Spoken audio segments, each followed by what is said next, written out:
Special delivery. The delivery of that which is uncommon, exceptional in character, different from others. Special delivery. Army Air Forces style is designed for a particular function, but unlike other highly specialized functions, is not limited in range, aims, or purposes. During times of war, air power is war power, as destructive as is necessary to destroy the enemy, but AAF planes, large and small, have more than destructive power. They have constructive power greatly beneficial to the nation. Thus, in times of peace, air power is peace power.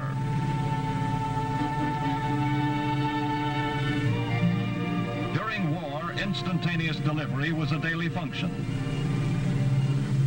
Rear penetrations delivered at a moment's notice to assist pushing, back-breaking assaults of the ground forces sometimes meant the difference between victory and defeat.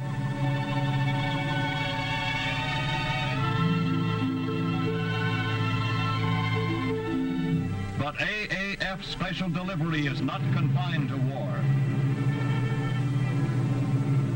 Disrupted communications broken by the ravages of nature are immediately replaced, no matter how difficult the terrain. This same airplane was called upon to assist the late General Patton maintain the astounding speed of his history-making drive through Europe. Yet at the same time, in other parts of the world, the C-47 airplane was dropping food and medical supplies to men marooned in impenetrable regions. The size of the aircraft helped, not hindered, the different calls for delivery. A small aircraft could use landing areas impossible for use by larger aircraft. One of the great accomplishments of the little Cub was the ferrying of wounded from isolated outposts. Flying over jungle or water. The long-range hospital planes that gave medical attention as well as transportation to suffering men. Airline routes for peacetime were pioneered by the famed Air Transport Command's War Special Delivery.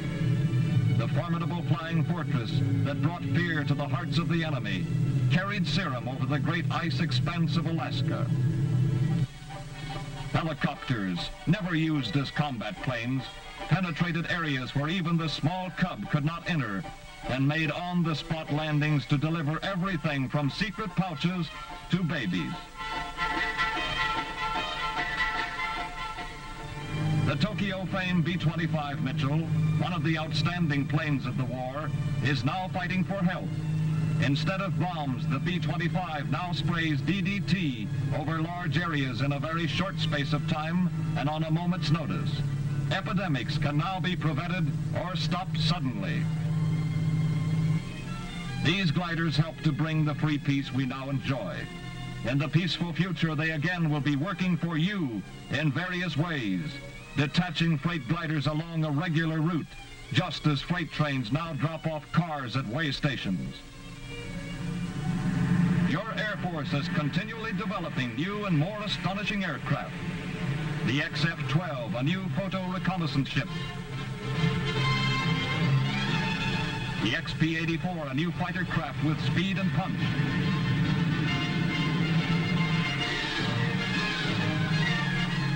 The small flying wing and the giant XB-35.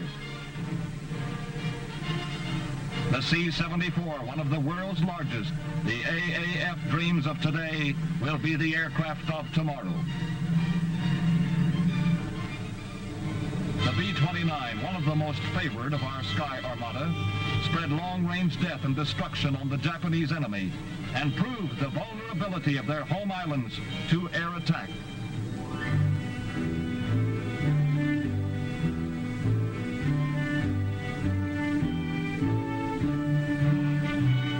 History was made at Hiroshima and Nagasaki when the B-29 dropped the first atom bombs.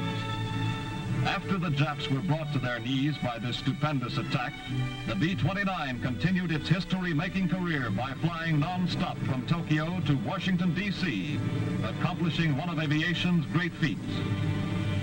Special delivery of America's historic achievements was the destiny of the B-29. for the Army Air Forces next committed the giant B-29 Armada to science. Never before had such a mighty target been assembled beneath a bomb site. 73 ships in a 5-mile area. It was a bombardier's dream target.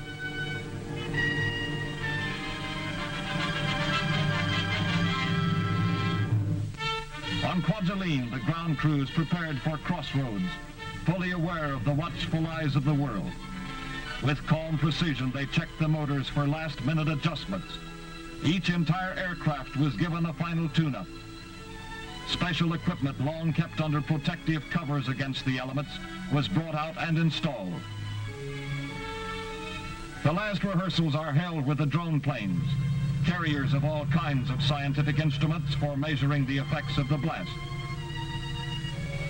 The ground beep pilot takes the plane off the ground.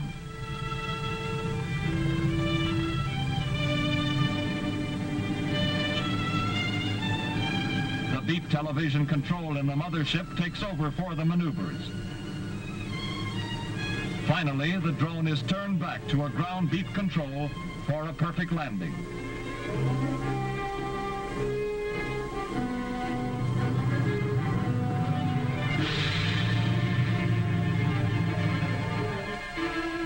The mighty A-bomb was carefully loaded into Dave's Dream, the ship chosen to carry and drop the bomb. Constant guard was maintained and loading activities were carried on behind canvas screens. Aboard the target ships, last-minute preparations were also underway. Animals of various kinds were readied for tests to tell what effects the bomb had on living things.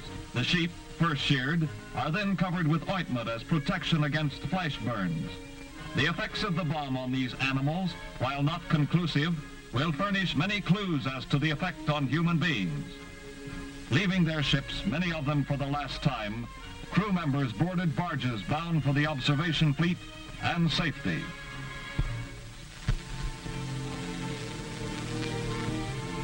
Early morning, July 1st, 1946. Able day in the Pacific, D-Day of Operation Crossroads. One of the world's largest aircraft, carrying a tiny particle of atomic energy, speeded down the runway for science. AAF special delivery of man's most terrible secret, a delivery timed to the split second.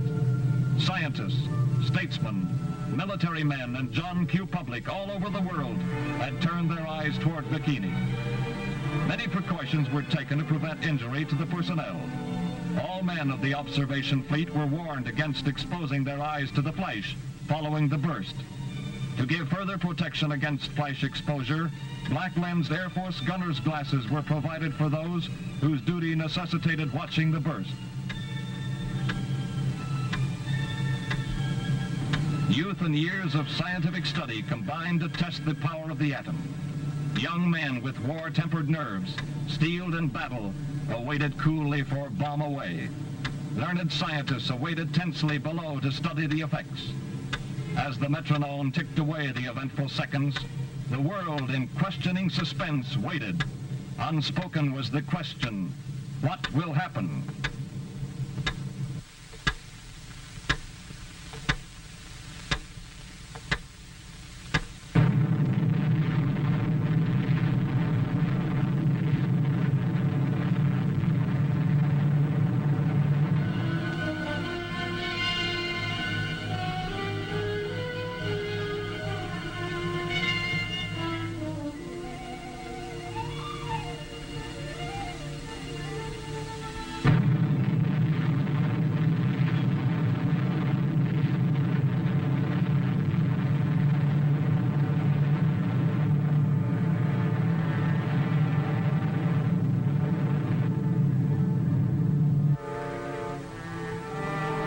Peeks into the power of the universe. Plutonium, one small particle burst into this staggering energy. Temperature at the explosion center is perhaps 100 million degrees Fahrenheit. The terrific pressure caused winds up to approximately 1,000 miles per hour. The radioactive vapor and debris rose to 5 miles and lasted an hour before dispersing.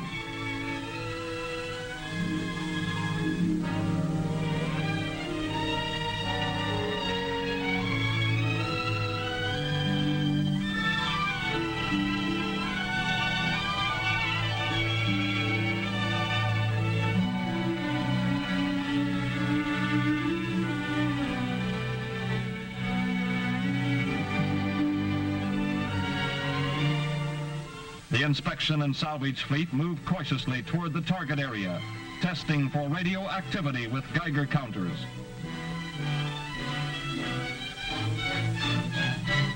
Firefighters brought the flames under control, preparing the damaged vessels for boarding and examination.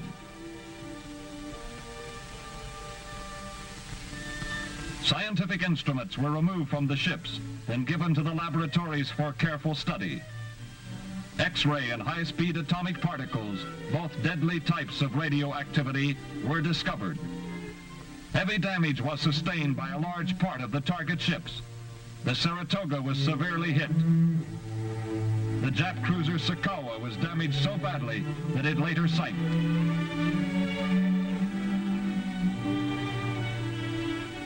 The submarine Skate, with hull intact, was completely smashed topside, and many other ships suffered heavily from the blast.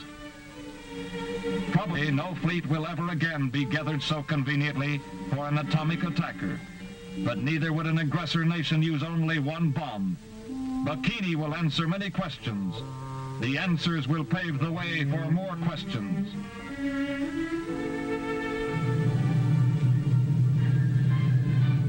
The never-ending stream of questions of the future can only be answered by continuous study today. Science seeks through research and development. Your air forces in war led the world in war power. Today, in peace, it leads the world in peace power.